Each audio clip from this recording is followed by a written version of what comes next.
Joining me now is the Federal Election Commissioner, Ellen Weintraub, with whom I've spoken about this before, but it seems like this becomes a perennial topic because the president every day comes up with some new reason to explain why voting by mail is a problem. In fact, Commissioner, what he said yesterday when he was confronted with intelligence information that Russia's interfering in the 2020 election is that really the biggest threat we face from foreign actors is mail-in ballots. It's just not true.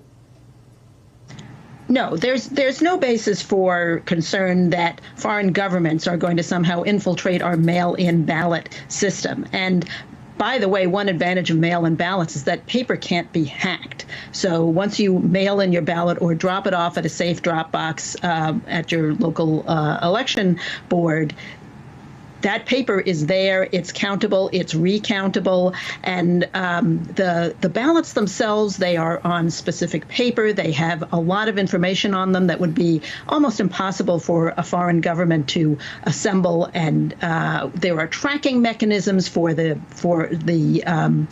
election boards. When they send them out, they can figure out whether it's the same thing that they sent out when they get it back. So the issue of foreign governments interfering with our mail-in balloting system, that really is not a concern, and people shouldn't have to worry about that. Disinformation from foreign governments, that actually is a big concern, and I would advise people to be really, really careful about the information that they are consuming online and are sharing online. Make sure it is coming from a reputable source, because we have had new information just this week from the State Department and the intelligence community that foreign governments, particularly Russia, are seeking to interfere in our election. But that's the way they're going to do it. They're going to use propaganda. They're going to use disinformation. They're going to try and undermine our faith in our democracy. So we just have to be resilient and on guard against that.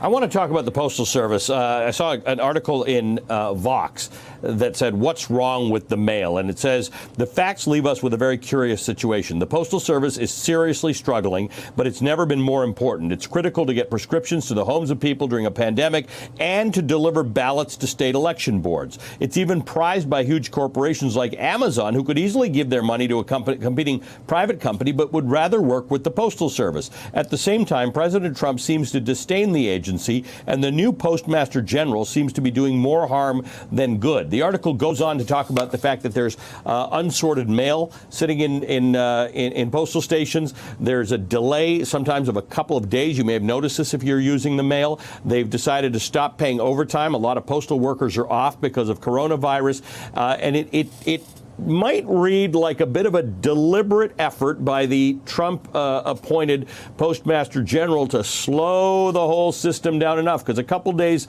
on the sending side and a couple days on the receiving side and a couple days when you send your ballot back and a couple days extra to receive that could actually throw an election.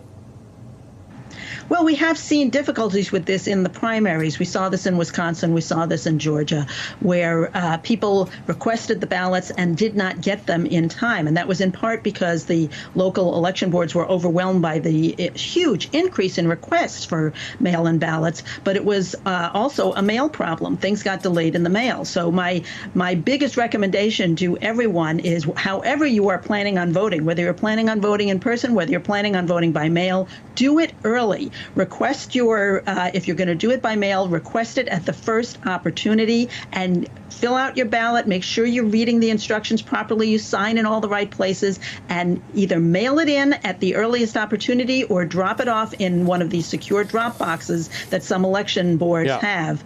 If you're worried about the mail, the drop boxes are a great alternative if they have them in your jurisdiction. But do it early, because I think we have to plan for mail getting delayed.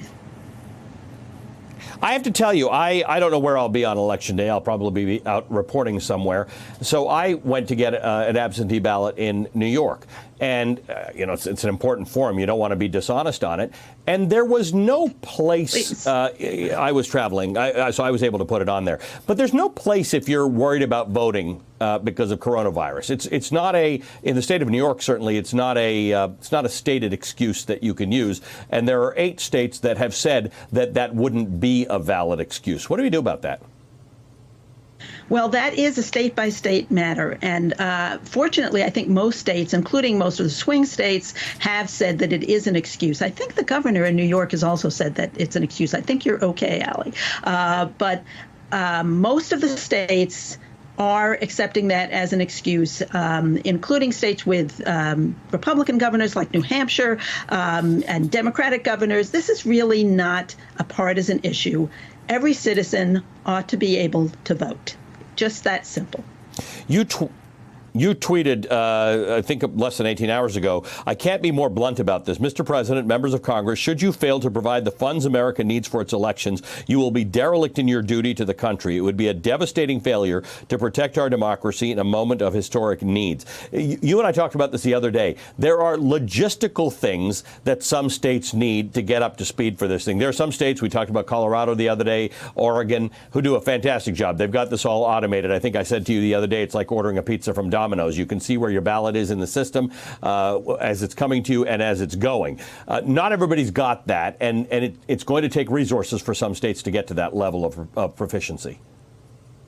Absolutely, and I'm very concerned about this because the most logical vehicle for funding, getting more funding to the states and localities would be this big next coronavirus relief bill, which seems to be not in great shape right now. I don't know whether it's going to go forward or not. They're arguing about trillions of dollars. These are really important issues. I understand everybody is focused on health and the economy, but our democracy is also at risk. If these states and localities do not get the funding they need, which is about $3.6 billion extra dollars, sounds like a lot. It's really a drop in the bucket compared to the trillions of dollars that have already been allocated and are currently being contemplated to help us get through this crisis. This is part of the crisis. Our democracy has to survive this. We have to be able to have a safe and accessible election, and the states and localities need these resources to do it. If they don't get it, and they have to get it really within the next week or two in order for it to do any good, I really worry about the chaos that could ensue as a result of that. I'm deeply, deeply concerned about this. We have a story in NBC News about some stuff that didn't work very well in the New York primary. The state legislature took up the issue this summer and passed a bill to immediately create a cure process that would give voters a week to fix small errors on their ballots, like a missing signature. Obviously, we're not used to this system. Only about 23% of ballots in the last election were cast by mail. We may be looking at upwards of 50, 60, 70, or 80% of ballots this time around. People are not familiar with it, and that's something that can be solved largely without resources. States just understanding what the little problems are that can be fixed. And again, this is going to be a state-by-state decision. This is going to be a question of how each state decides to go about it. Some states are going to be more flexible than other states, and there's going to be a lot of litigation about this. So I think we're going to see this issue play out throughout the country, and particularly in the swing states. We could well see this being sorted out by the courts. Hey there, I'm Chris Hayes from MSNBC. Thanks for watching MSNBC on YouTube. If you want to keep up to date with the videos we're putting out, you can click subscribe just below me or click over on this list to see lots of other great videos.